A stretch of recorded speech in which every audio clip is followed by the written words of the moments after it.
here in a country where some of us, we're trying to reach out now, and we're all in this together, and we're trying to say, look, this is a great country that we have, and it is worth celebrating, it is worth defending, it is worth articulating these founding values. And I am so deeply appreciative of your willingness to keep faith when it was overwhelming. But look, history is filled with this story, and it always works out well when those who are entrusted with responsibility, that is us, listen to the complaints of the public, sort out fact from fiction, and then do our work. And I'm telling you what, based on your faithfulness, I think this comes to a very good end. Now, let me tell you a quick story.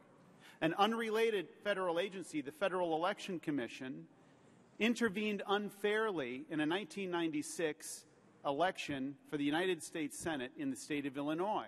A friend of mine, former law partner, was the Republican nominee, Al Salvi.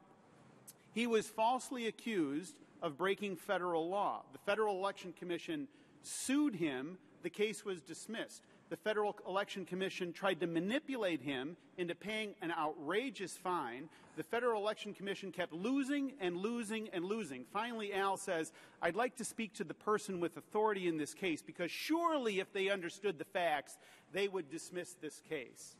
The person at the other end of the phone in charge of enforcement at the time said, we will dismiss this case if you pledge to never run for office again. The person at the other end of that phone was Lois Lerner. In the words of my son, Steve, I'm just saying.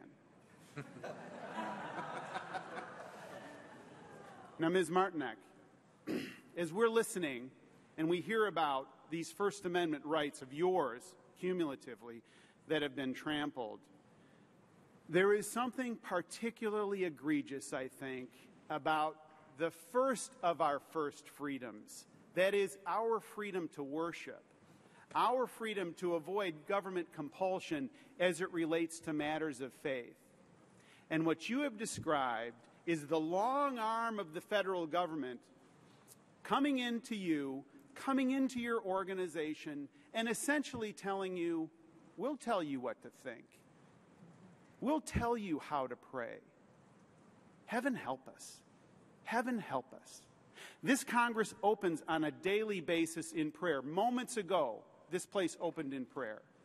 We have prayer groups that are honeycombed throughout the Capitol, praying for God's mercy for this country, praying for wisdom, praying for strength, praying for clarity. And we've got a federal agency that comes in and tries to get into your business. It's an outrage. And so what you're sensing today from those of us on this committee is a sense of real clarity about what's going on. This is not about ambiguity in the law. This is not about any such thing. This is about abuse of power.